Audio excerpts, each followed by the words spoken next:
So దాన్ని మనం ఏమంటాం, నక్సల్బరీ ఇప్పుడు భారత కమ్యూనిస్ట్ ఉద్యమ చరిత్రలో నక్సల్బరీకి ఆ స్థానం ఉంది. నిజానికి ఆ పోరాటం చాలా చిన్నది. డార్జిలింగ్ జిల్లాలో సిలిగురి సబ్ డివిజన్లో నక్సల్బరీ అనేటువంటి ఒక ప్రాంతంలో, చిన్న ప్రాంతంలో జరిగిన ఒక పోరాటం అది. తెలంగాణ సాయుధ పోరాటంతో కానీ, ఆ తర్వాత శ్రీకాకుళం సాయుధ పోరాటంతో కానీ పోలిస్తే విస్తృతి రీత్యా, పాల్గొన్న ప్రజల సంఖ్య రీత్యా, ఇంపాక్ట్ రీత్యా చాలా చిన్నది నక్సల్బరీ. కాబట్టి నక్సల్బరీ అనేటువంటిది ఒక సింబల్ అంతే, ఒక ప్రతీక. ఆ సందర్భంగా ఈ దేశాన్ని సమూలంగా మార్చాలనేటువంటి ఆశయం ఉన్న వాళ్ళందరూ సిపిఎం నుంచి మేలు తిరిగి ఒక స్వతంత్ర పార్టీగా, ఒక విప్లవ పార్టీగా మారాలనుకున్నారు. కాబట్టి ఆ సంకేతం. అయితే ఏమైంది మరి ఇంత గొప్ప ఆశయంతో బయటకు వచ్చారు కదా. బయటకు వచ్చిన తర్వాత బయటకు వచ్చి కూడా నిన్నమన్న కాదు, ఎప్పుడు 68 మొదటిసారి సిపిఐ ఏర్పడింది, ఇప్పుడు 68 ఏర్పడింది. అంటే ఇంకొక 3 సంవత్సరాలు అయితే ఎంత అవుతుంది? 60 ఏళ్ళు అవుతుంది. అంటే ఆల్రెడీ 55 సంవత్సరాల చరిత్ర మనం. నక్సల్బరీ వసంత మేఘ గర్జనకి 58 సంవత్సరాలు. ఈ 58 సంవత్సరాల కాలం చిన్న కాలం కాదు కదా. సమీక్షించుకోవడానికి అవసరమైన కాలమే. దేన్ని సమీక్షించుకోవడానికి? మనం సాధించిన విజయాలను గుర్తు చేసుకోవాల్సిందే. కానీ మనము అనుభవించిన ఓటములను, మనం చేసిన తప్పులని నిర్మోహమాటంగా సమీక్షించుకోవాల్సిన సమయం. తప్పును సమీక్షించుకోవడం వల్ల ఎక్కువ లాభం జరుగుతుంది. నిర్మోహమాటంగా, వాస్తవికంగా, మార్క్సిజం అనేటువంటి ఒక శాస్త్రీయ సిద్ధాంత పునాది పైన మనము నిర్మోహమాటంగా మనల్ని మనం ఆత్మవిమర్శ చేసుకోవాల్సి ఉంది. సో ఈరోజు మనం మాట్లాడుతున్నదంతా కూడా ఏదో ఆ గ్రూపును ఈ గ్రూపును కాదు, మొత్తంగా ఎంఎల్ విప్లవ శిబిరం తనంతా ఆత్మవిమర్శ చేసుకోవడంలో భాగంగా చూడాలి. నేను అట్లే చూస్తాను. నేను కూడా దాంట్లో ఆ శిబిరంలో భాగంగా భావిస్తా. నేను ఎవరి గురించి మాట్లాడాలి ఎగ్జాంపులే తప్ప, ఇది ఒక మొత్తం ఒక శిబిరం చేసుకోవాల్సిన ఆత్మవిమర్శ. మొత్తం ఒక శిబిరమే ఆత్మవిమర్శ చేసుకోవాలి. ఎందుకు? సిపిఎంలు భారత ప్రజలకు ఇచ్చినటువంటి ప్రామిస్ను నిలబెట్టుకోలేక ఎన్నికల పంతాలో కొట్టుకుపోయాయి. కాబట్టి అది పనికిరాదు. ఒక ప్రత్యామ్నాయ పంథతో భారత ప్రజల్ని విప్లవం వైపు నడిపిస్తాం, ఈ సమాజాన్ని సమూల పరివర్తన వైపు నడిపిస్తాం అనేటువంటి ఒక ఆశయంతో, ఒక దీక్షతో, ఒక వాగ్దానంతో ముందుకు వచ్చినటువంటి విప్లవోద్యమం సాధించిన విజయాలు, చేసిన త్యాగాలు, రగిలించిన స్ఫూర్తి సామాన్యమైనవేం కాదు. ఎందుకంటే అది లేకపోతే అసలు ఇక్కడ కూర్చున్న వాళ్ళు ఎవరు ఉండవు. ఎవరు ఇక్కడ అంటే నక్సల్బరీ కంటే ముందు తరంలోనే కమ్యూనిస్టులు అయిన వాళ్ళు ఇక్కడ కొద్దిమంది ఉంటే ఉండొచ్చు, ఏళ్లకు మీద లెక్క పెట్టినట్టు. కానీ మెజారిటీ నక్సల్బరీ కారణంగానే కమ్యూనిస్టులు అయిన వాళ్ళగా ఉండిపోతారు.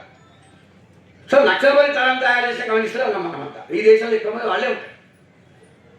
సో ఈ దేశానికి కొత్త తరం, వేల లక్షల మంది కొత్త తరం కమ్యూనిస్టులను తయారు చేసిన నక్సల్బరీ. దాని యొక్క గొప్ప ప్రాధాన్యత, గొప్ప కాంట్రిబ్యూషన్ ఉంది. అయితే ఘోర వైఫల్యం ఎక్కడున్నదంటే, ఒక పార్టీని నిర్మించలేకపోయినాం మనం. ఎవరికి వాళ్ళం మనం పార్టీగా భావించుకునేటువంటి సంస్థలు 50-60 ఉంటాయి, 70 ఉంటాయి. అసలు ఎంత ఉంటాయి లెక్క కూడా లేదు. అలా సమస్య ఉంది. అసలు ఎన్ని సెంట్రల్ కమిటీలు, ఎంతమంది ప్రధాన కార్యదర్శులు కూడా తెలియదు. ఘోరాతి ఘోర వైఫల్యం. ఎందుకంటే లెనిన్ ఏమంటాడు, మనం ఏమన్నా మార్క్సిస్ట్ అంటే సరిపోదని మార్క్సిస్ట్ లెనినిస్ట్ కూడా చేసుకున్నాం. మళ్ళీ సిపిఐ మార్క్సిస్ట్ అని సరిపోదు, లెనినిస్ట్ అని కూడా చేసుకున్నాం. మంచిది. మరి లెనిన్ ఏమన్నాడు? విప్లవ పార్టీ లేదు, విప్లవం లేదన్నాడు. ఫస్ట్ సెంటెన్సే మర్చిపోయినాం మనం. విప్లవ సిద్ధాంతం లేకుంటే విప్లవ పార్టీ లేదన్నాడు మొదటి సెంటెన్స్. విప్లవ పార్టీ లేదు, విప్లవం లేదు రెండు సెంటెన్స్. ఈ 2 వాక్యాలు మర్చిపోయినాక ఇంకా లెనిన్ వరకు ఇంకా పూజ చేయడానికి లెనిన్ పటం పెట్టి దండేయడమే. ఎందుకంటే లెనినిజంలో ప్రాణం ఇదే. విప్లవ సిద్ధాంతం లేకుంటే విప్లవ పార్టీ లేదు. అంటే కొంతమంది వ్యక్తుల ఇష్టాల మీదనో, వాళ్ళ యొక్క ఆవేశం మీదనో పార్టీ తయారు కాదు. ఏ సమాజంలో విప్లవం తేవాలనుకుంటున్నావో ఆ సమాజం యొక్క నిర్దిష్ట విశ్లేషణ ద్వారా రూపొందిన ఒక విప్లవ సిద్ధాంతం. విప్లవ సిద్ధాంతం అని లెనిన్ అన్నప్పుడు మార్క్సిజం అని కాదు. మార్క్సిజం అనేది ఏ దేశాన్నైనా అర్థం చేసుకోవడానికి ఉపయోగించే ఒక విశ్లేషణ చక్రం. అదొక అనలిటికల్ ఫ్రేమ్వర్క్. ఏ దేశానికి ఆ దేశంలో అన్ని ప్రత్యేక నిర్దిష్ట పరిస్థితులు ఉంటాయి. దాన్ని విశ్లేషించడానికి మార్క్సిజం అనే ఫ్రేమ్వర్క్ సహాయంతో నీ దేశానికి సంబంధించిన విప్లవ సిద్ధాంతాన్ని రూపొందించాలి. దాని గురించి చెప్తాడని నీ దేశానికి సంబంధించిన విప్లవ సిద్ధాంతం తయారు చేసుకొని దాని పునాది విప్లవ పార్టీ నిర్మించు.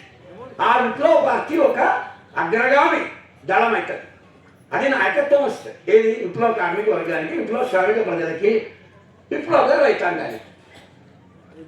ఆ విప్లవ పార్టీ అటువంటి విప్లవ పార్టీ ఏర్పడితే అది అన్ని వర్గాలని వాళ్ళ స్థితిగతులని, వాళ్ళ స్థితిగతుల్లో వస్తున్న మార్పులను ఎప్పటికప్పుడు అంచనా వేస్తుంటాయి.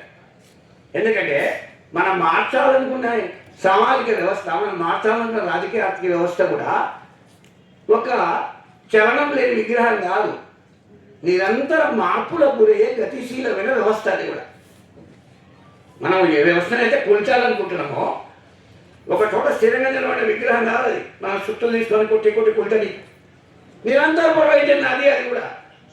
దానికి కూడా గతిశీలత ఉంటుంది. కానీ నిరంతరం వచ్చే మార్పులని ఎప్పటికప్పుడు విశ్లేషణ చేసి దానికి అనుగుణంగా ఎత్తుగడలని, కార్యక్రమాలని, నినాదాలను తయారు చేయడము ఆ పార్టీ యొక్క పని. పార్టీని లేకుంటే పని ఎవరు చేస్తారు?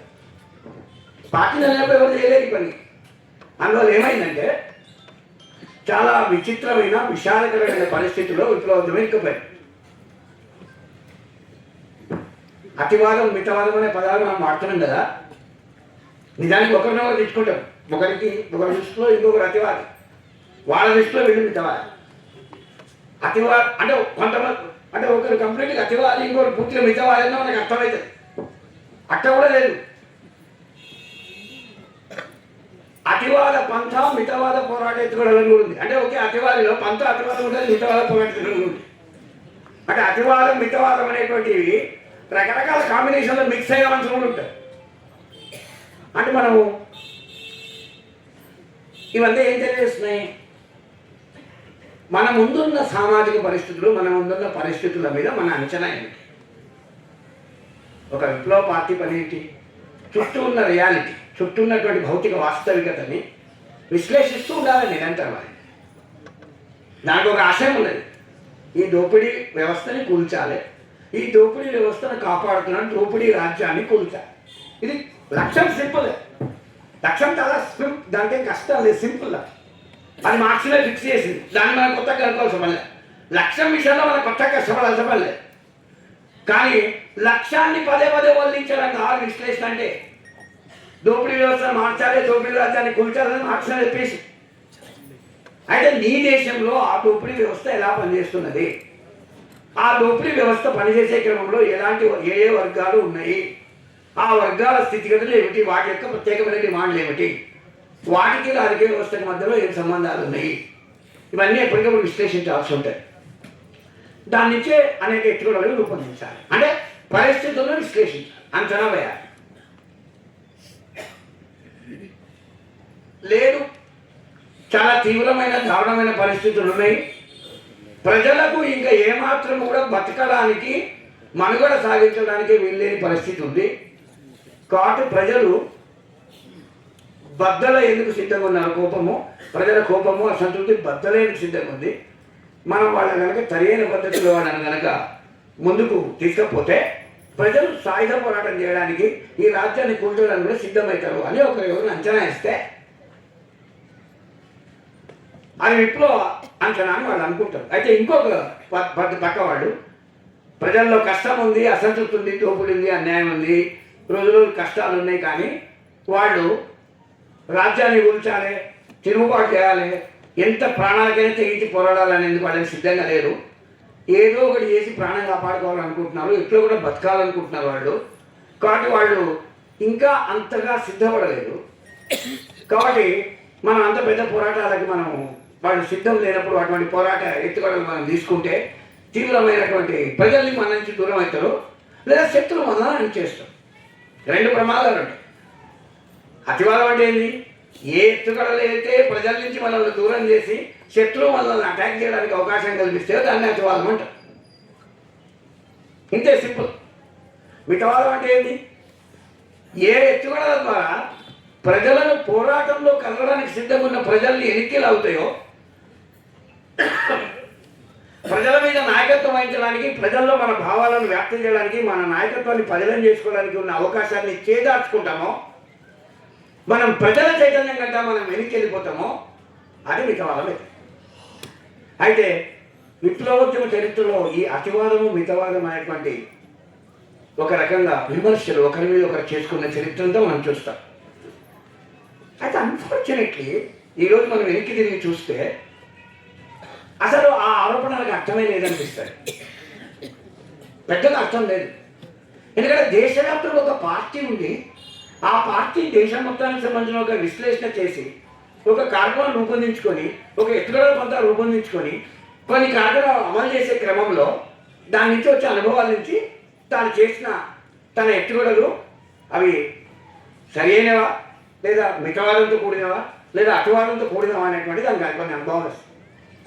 కానీ నిజానికి ఉన్నటువంటి పార్టీ లేదు. అనేక కారణాల వల్ల మనము ముక్కలు చెక్కలై అనేక రాష్ట్రాలలో, ఒకే రాష్ట్రంలో కూడా అనేక జిల్లాలతో చిన్న చిన్న ప్రాంతాలకు పరిమితమై ఆ చిన్న ప్రాంతం లోపల మనకు ఉన్నటువంటి పునాదిని ఆధారం చేసుకొని కొన్ని సాధ్యమైన పోరాటాలు చేస్తున్నాము. అన్ని గ్రూపులు ఇంతే, అన్ని గ్రూపులు ఇంతే. అట్టప్పుడు మనం పనిచేస్తున్నటువంటి ప్రాంతము, దాని నుంచి వచ్చిన అనుభవాల ఆధారంగా ఏది కరెక్టు ఏది కరెక్ట్ కాదని మొత్తం దేశ విప్లవానికి సంబంధించిన పంతా గురించి మాట్లాడడం అనేది కరెక్ట్గా. దేశం మొత్తానికి గురించి ఎత్తుగడలేని చర్చ అనేది నిజానికి అంత అర్థం లేదు. మరి ఏం చేయాల్సిందే? ఎవరికి వాళ్ళు తమ తమ ప్రాంతాలలో పనిచేస్తూ తమకు వచ్చిన అనుభవాల ద్వారా తమ ఆచరణను మరింత మెరుగుదిద్దుకుంటూ, ప్రజల్లో తమ పునాదిని పెంచుకుంటూ, తమ నిర్మాణాన్ని మరింత కన్సాలిడేట్ చేసుకుంటూ, ఆ విధంగా మిగతా వాళ్ళు కూడా చేస్తూ ఎవరికి వాళ్ళు తమ అనుభవాలను వాళ్ళు ఓపికగా డెమోక్రటిక్గా ఒకరితో పంచుకుంటూ ఐక్యం కావడానికి, దగ్గర రావడానికి ప్రయత్నం చేస్తుంటే బహుశా ఈ పరిస్థితులు ఉండేవాళ్ళని కాదు. అయితే అది జరగలేదని మనందరికి తెలుసు.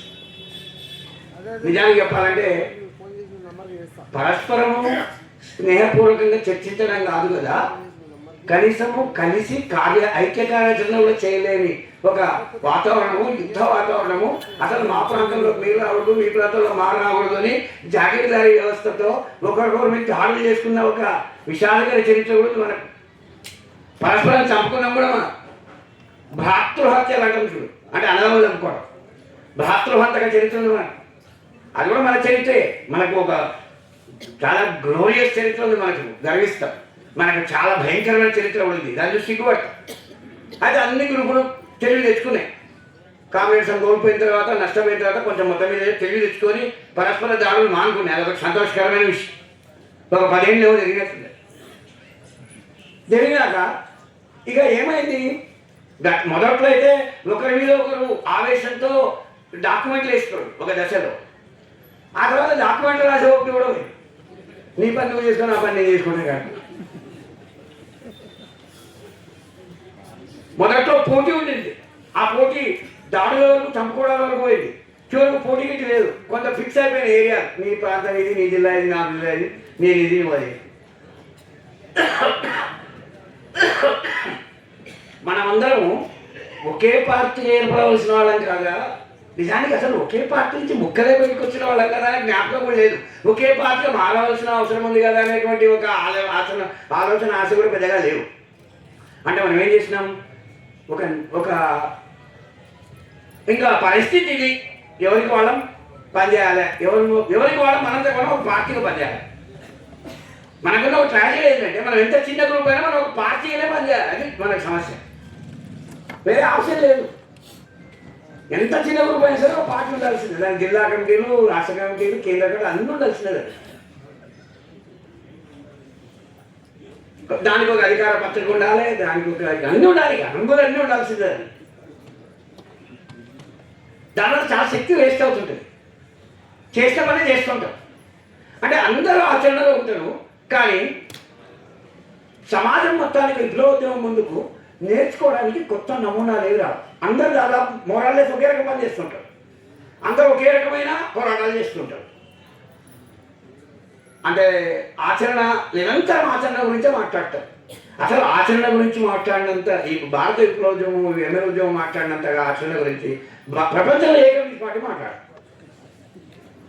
ఎందుకు ఇంత ఎక్కువ ఆచరణ గురించి మాట్లాడుతుందంటే సిద్ధాంతానికి ఆచరణకి సంబంధమే లేకుండా బతికినటువంటి ఉద్యమం అది. సిద్ధాంతం ఉంటుంది అయితే ఆచరణకు దానికి సంబంధం ఉండదు. ఎందుకు ఉండదు? నాయకులకు ఇష్టం లేక కాదు. సిద్ధాంతం చాలా పెద్ద ఫ్రేమ్వర్క్, పెద్ద క్యాన్వాస్. ఆచరణ చాలా చిన్న స్థాయిలో జరుగుతుంటుంది కాబట్టి సంబంధం ఉండడం కష్టం. సో సిద్ధాంతానికి ఆచరణకు సంబంధం తగ్గిపోయి సిద్ధాంతం అనేది ఒక రిచువల్గా మాట్లాడు.